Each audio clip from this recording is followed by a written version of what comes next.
aujourd'hui, on commence en vidéo la semaine dernière, la 4e semaine de mon projet 30 jours 30 photos. Et aujourd'hui, un sacré apprentissage, je vais vous raconter ça un petit peu. En plus, voilà, on a la jolie lumière dorée. C'est parfait pour les photos. Donc, alors comment j'ai commencé cette semaine? Vous avez laissé la fin de la semaine dernière avec un petit peu un manque d'inspiration sur certains aspects, en tout cas du projet. Ça n'a pas été facile. Là déjà, j'ai shooté en noir et blanc pour le début parce que je vous avais dit que c'était quelque chose qui m'avait frustré de ne pas pouvoir travailler en noir et blanc. Donc là, je me suis remis à travailler en noir et blanc pour justement essayer de me débloquer par rapport à ce petit truc là qui me frustrait. Donc avec de la Ilford FP4 que j'ai poussé à 200 ISO. Pour le coup, j'ai organisé les choses un petit peu différemment parce que j'ai pas eu le temps. Par exemple, samedi, j'ai pas eu le temps de faire 2 projets. Donc j'en ai fait 2 d'un coup dimanche. J'ai travaillé sur 2 projets. J'ai travaillé sur Ruines urbaines et j'ai travaillé sur le marché parce que le dimanche matin, dans mon quartier, il y a le marché. Donc ça a été un petit peu la bonne opportunité pour faire ça. Donc j'ai fait les 2 pour samedi et pour dimanche. Donc même si c'était sur le même jour, malgré tout, ça compte pour 2 projets. Donc ça c'était samedi et dimanche. Aujourd'hui on est lundi, c'est le jour 25 il me semble. Et aujourd'hui j'avais absolument zéro inspiration. Je suis déjà sorti tout à l'heure dans l'après-midi avec une idée en tête qui était ombre et pas le bon moment, on va dire. Donc je suis rentré chez moi un petit peu désabusé. J'en parle à ma fiancée. Je lui dis que c'est vraiment dur de suivre comme ça ce projet. Elle est elle-même dans un projet où elle dessine tous les jours depuis le début de l'année. Donc ça fait 3 mois qu'elle fait ça. Donc c'est encore un avancement supérieur au mien actuellement. Donc on a discuté et finalement je me suis dit bon allez, faut que je m'accroche. C'est normal que ce soit dur, faut que je m'accroche. Et je suis sorti pour le coup de nouveau avec mon appareil photo dans l'idée de faire des photos sur le thème du ciel. Comme c'était le noir et blanc, je me suis dit tiens on va essayer de faire des photos dans le thème du ciel. Donc comme on a un beau ciel avec pas mal de petits nuages etc, donc j'ai essayé de capturer des petits avions qui passent, des choses comme ça, essayer de faire des choses assez graphiques avec le ciel, la lune qui apparaît un petit peu au début du printemps, donc elle est pas mal présente. Et au final, quand je suis arrivé près de la cathédrale de Rolatreille, j'ai trouvé ce qu'il me fallait pour mon thème de base qui était ombre. Et j'ai vraiment trouvé quelque chose toujours sur le travail un peu graphique, un petit peu abstrait. Sur ce travail-là d'ombre, avec des ombres que vous voyez défiler à côté sur l'écran. Donc finalement j'étais parti avec 0 idée de projet et je me suis retrouvé avec quasiment 2 projets finalement. Donc ce qui est pas mal, c'est comme j'avais un jour de retard avec le projet que j'avais laissé, je pense que c'était le 11e jour où j'avais laissé passer un jour. Là je vais considérer que j'ai rattrapé mon retard et que donc je suis de nouveau à jour et qu'il me reste 5 projets à faire. Pour le coup en plus j'ai terminé cette pellicule de FP4, donc j'ai vraiment shooté en 3 jours.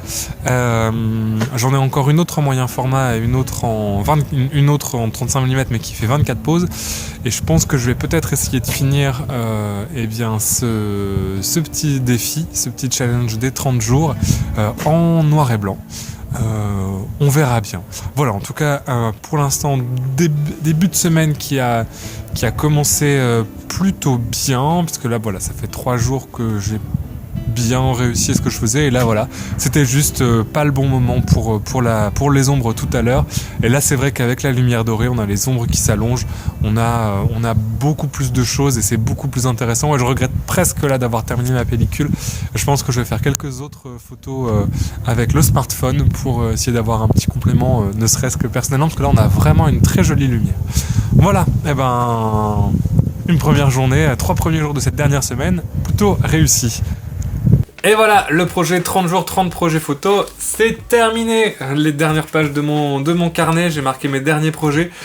Ça a été rapide cette semaine, puisque j'ai pas eu tellement de temps de vlogger au fur et à mesure du temps, j'en suis désolé. mais ça a vraiment été très très difficile pour moi de trouver le temps de faire les photos et de faire ce que je vais faire dans ma journée et tout ça. Donc on va faire un petit peu le petit bilan de tout ça. Je tiens à préciser que même si cette vidéo elle sort dimanche bien plus tard, j'ai bien terminé mes photos le 1er avril, c'est juste que je devais vraiment poster la revue des photos du projet Film Mystère dimanche dernier, parce que je l'ai repoussé depuis plusieurs semaines, donc voilà, donc là ça arrive avec un peu de retard. Mais j'ai bien terminé les choses au début du mois d'avril dans les temps. Alors je vous avais laissé la dernière fois le jour où j'avais fait le jour 26, donc c'était ombre et ciel que j'avais fait ce jour-là. Donc ça rattrapait le projet du jeudi 11, que j'en avais fait 2 ce jour-là, ça a rattrapé le projet du jour 11 de la première vidéo que j'avais pas fait, donc c'est pour ça que j'ai fait 2 projets sur une journée. Et franchement, c'était une de mes meilleures pellicules, cette pellicule où j'ai fait le début de cette semaine, donc où il y avait ruines urbaines, marché, ombre et ciel, et c'était une de mes meilleures pellicules, je pense, depuis très longtemps, donc j'étais extrêmement satisfait du rendu de cette péloche. Je pense que sur toutes les images, il y en a bien une vingtaine que je voulais garder, ce qui est beaucoup d'habitude, genre je garde plutôt une quinzaine d'images par péloche à peu près, selon et là il y avait vraiment 20-25 images que je trouvais intéressantes, ou en tout cas qui correspondaient à mon standard de qualité, avec vraiment quelques-unes qui sortaient du lot. Donc j'étais très très très content de cette pellicule. Et pour la fin de semaine, alors j'ai travaillé sur d'autres projets, et j'ai travaillé pour le coup uniquement en numérique, pour plusieurs raisons.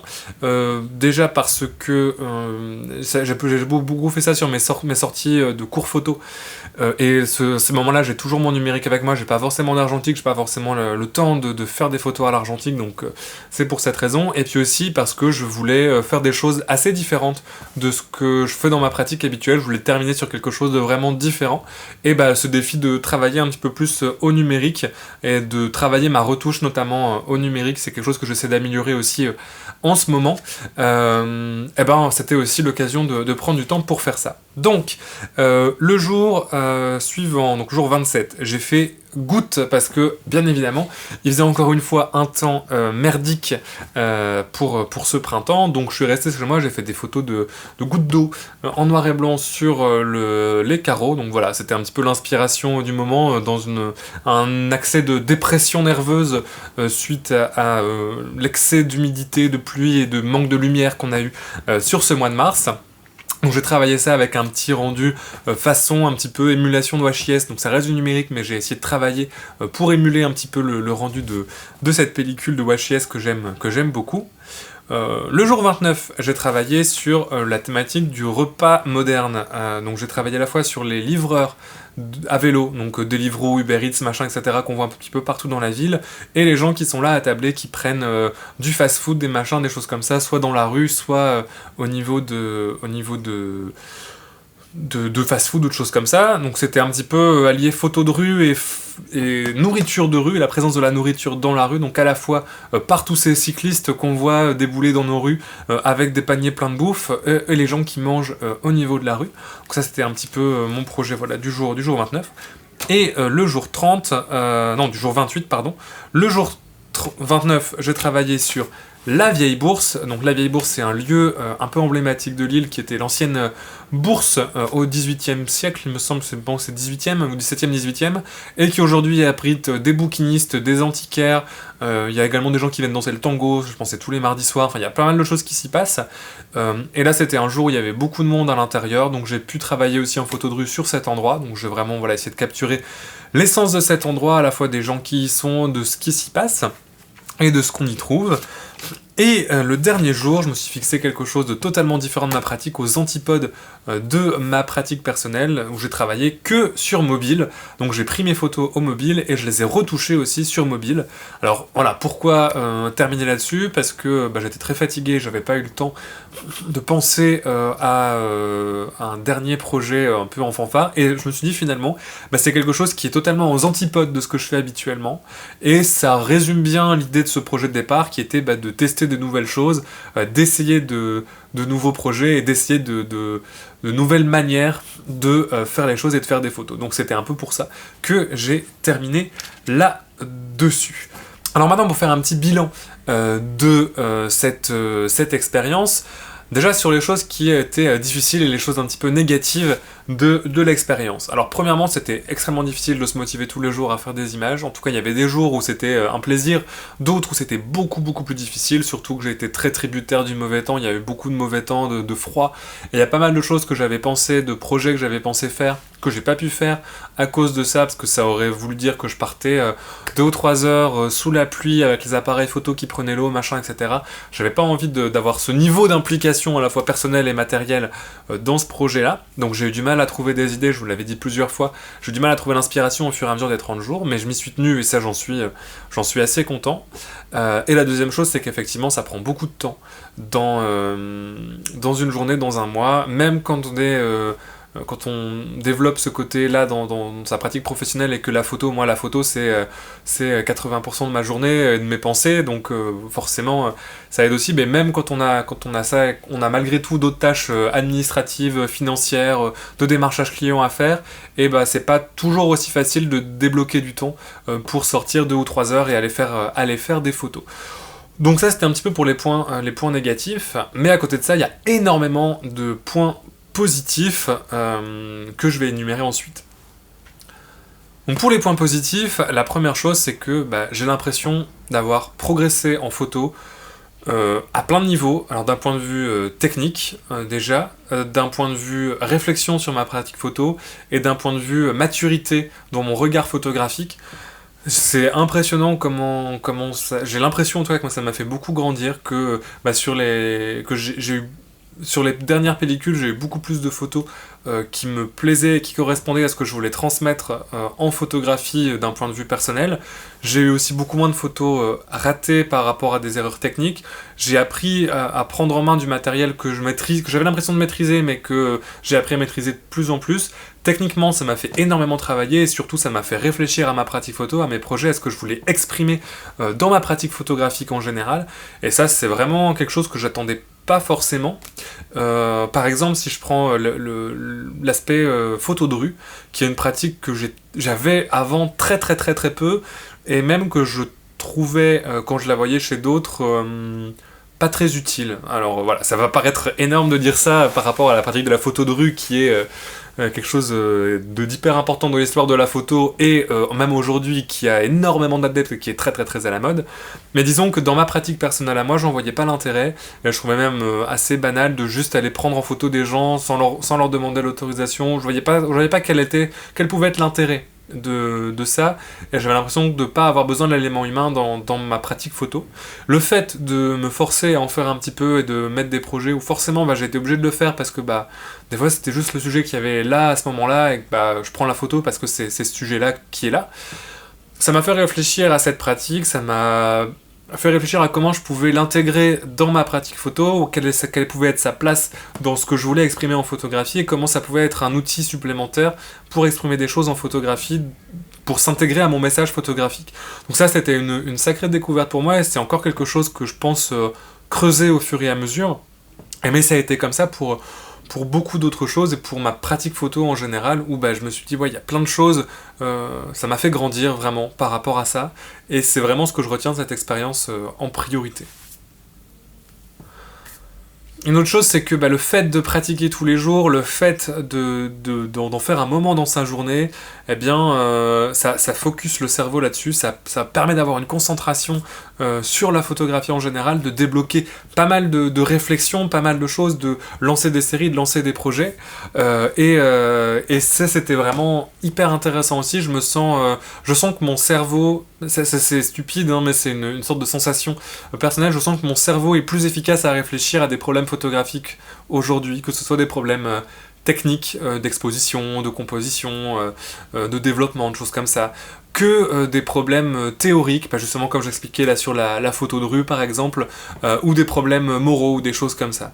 Alors le fait aussi de donner des cours de photo, ça a aidé ces réflexions-là, parce que quand on apprend des choses à d'autres gens, quand on est dans la transmission, ça vous force aussi à réfléchir à certaines choses, mais je pense que l'alliance de ce projet-là que j'ai fait pendant 30 jours et ce moment-là où j'ai commencé à donner des cours de photo, c'est vraiment quelque chose qui m'a, j'ai l'impression, me permet d'avancer beaucoup plus loin dans ma pratique photo et de m'améliorer encore, à la fois d'un point de vue technique et d'un point de vue créatif.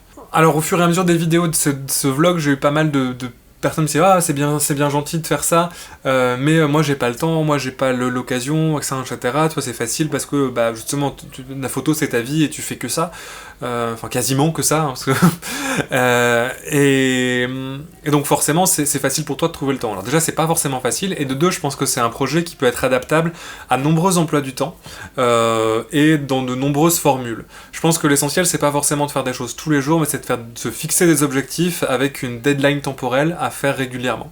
Alors ça peut être par exemple prendre une photo par jour pendant 30 jours, et vous faites ça si vous avez de la chance de pouvoir aller au taf à pied, bah vous faites ça sur le chemin du taf, sur un chemin régulier. Vous allez voir que au début vous allez prendre les photos évidentes de votre trajet, puis au fur et à mesure vous devrez chercher des photos qui sont moins évidentes, vous passerez à la photo de rue pour prendre des scènes du matin ou des choses comme ça, ou du soir, et ça peut être une déclinaison de ce projet-là.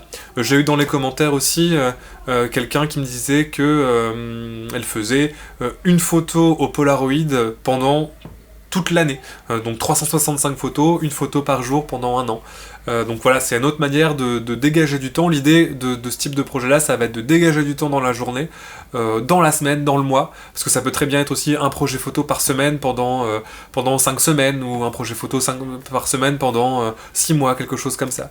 L'idée, c'est de dégager du temps dans sa journée, dans sa semaine, dans son mois, dans son année, pour travailler sur sa pratique photographique, à la fois d'un point de vue technique et d'un point de vue créatif, mental. Et je pense que le fait de se donner cet objectif, de se donner cette deadline, moi je me souviens le jour où j'ai pas pu faire le projet, j'étais un peu déçu de moi-même, parce que j'ai pas réussi à tenir cet engagement, et il faut absolument que je le tienne pour les fois suivantes. Et c'était devenu quelque chose d'important. On en fait une règle de vie qu'on inclut dans son quotidien, et ça permet vraiment de mettre sa pratique créative dans son quotidien, et ça c'est vraiment quelque chose qui, je pense, apporte au fur et à mesure, et ça apporte beaucoup dans le progrès qu'on peut faire en photographie. Alors maintenant je me posais la question de quoi faire avec toutes ces photos que j'ai prises, parce que là j'ai de quoi poster sur Instagram pour les 8 prochaines semaines sans aucun problème, tellement j'ai fait d'images, pour que ce projet soit pas juste un projet numérique qui disparaisse pas. J'aurais bien aimé en faire un petit zine, une petite publication d'une cinquantaine, soixantaine de pages, avec un projet par double page, avec à chaque fois 3 ou 4 images de chaque projet, pour avoir l'ensemble des projets sur un seul format papier. Je me demandais si ça pouvait intéresser certains d'entre vous de vous procurer un tel objet. Si c'est le cas, n'hésitez pas à me le dire dans les commentaires. Vous avez vu en plus les images au fur et à mesure des différents vlogs, donc vous savez un petit peu quel pourrait être le contenu de ce magazine. Si ça vous intéresse, s'il y a suffisamment de personnes intéressées, je considérais faire un tirage un petit peu plus important de cette publication pour le mettre en vente, alors soit directement sur mon e-shop, soit faire une campagne de précommande avec Ulule ou Tipeee, ou même peut-être passer par Tipeee pour gérer les achats ou des choses comme ça. En tout cas, dites-moi si ça intéresse certains d'entre vous. Si ça ne vous intéresse pas, j'en ferai un et ce sera pour moi et ce sera très bien.